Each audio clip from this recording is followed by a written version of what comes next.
Hey YouTube, it's Mike here. It's been about 4 days of gloom, and short days are starting to really happen.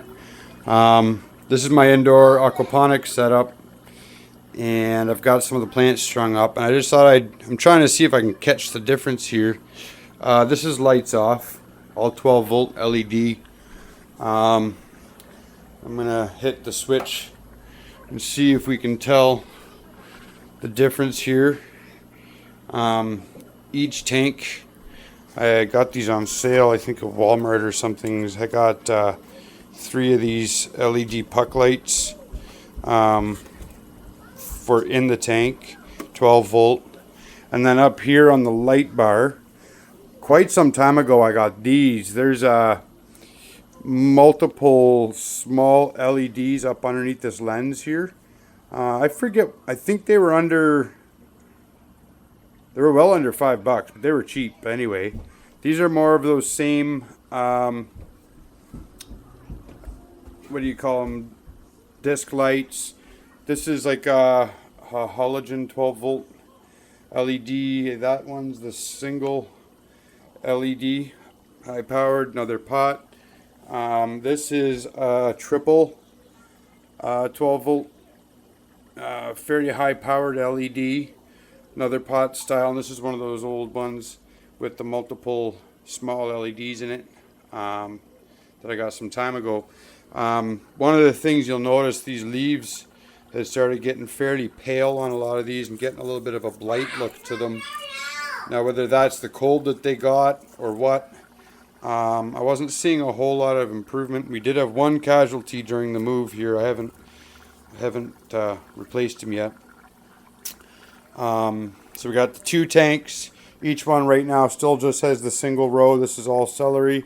There's a celery plant that I saved. The tomatoes sitting here with just the roots in the water. And these ones the same thing, just the roots hanging down in the water like so. They all seem to look pretty good.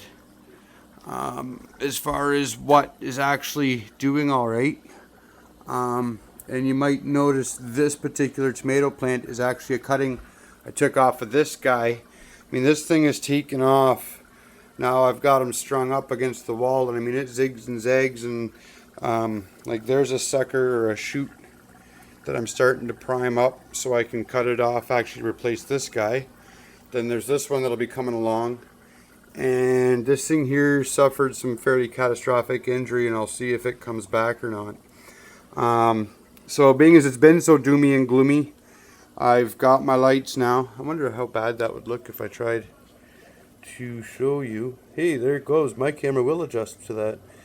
That's a whole whack of smaller, I'm not sure how high a power, how many lumen that would put out, but it was a pretty small, cheap 12 volt. This is all running off my battery bank. I have yet to actually get solar panels installed. Right now I'm just running it off a battery charger, and I have a battery bank 12 volt in the house and a battery bank in the shop. House is seal cell, shop is lead acid, and basically I'm just charging them. I have them linked together and working towards getting some solar panels. So that's that, and that tank. There's some tanks behind me right now. I'm going to hook into it. I went kind of dirty on the hookups here. I have one wire just coming up from the basement where I have my seal cell, just a regular old light switch, and then wired everything in. And I mean, there's my ground peg. It's pretty simple.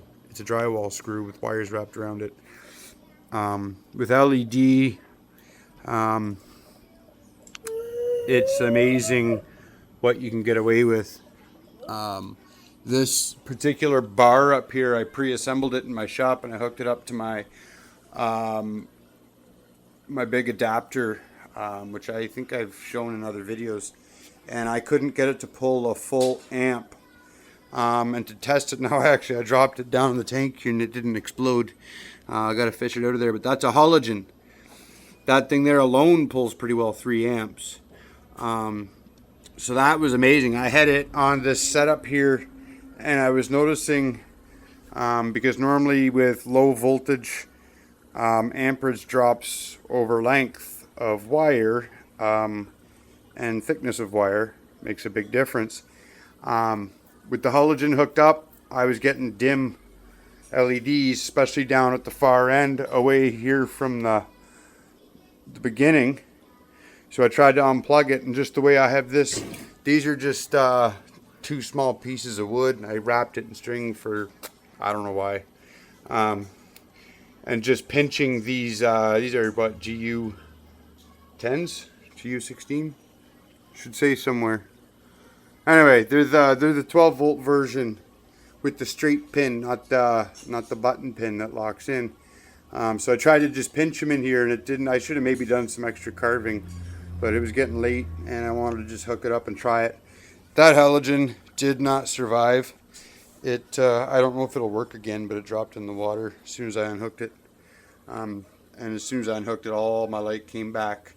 So that 2 or 3 amp draw was enough to run down all my LEDs and take the power out of them. So that's something I almost put that halogen in more for my own curiosity than to really use it. I was kind of anticipating changing it out for an LED. And so now we'll be able to get an idea. I mean, some of these end ones are more of a blue, and then we've got this, which is, I guess you'd call it like a bright white. Some of these are towards the yellow end of the spectrum. And so I'm just curious to see if this batch of plants here with that light over it will kind of give me an idea what I can get away with to grow without spending money on a grow light with LEDs.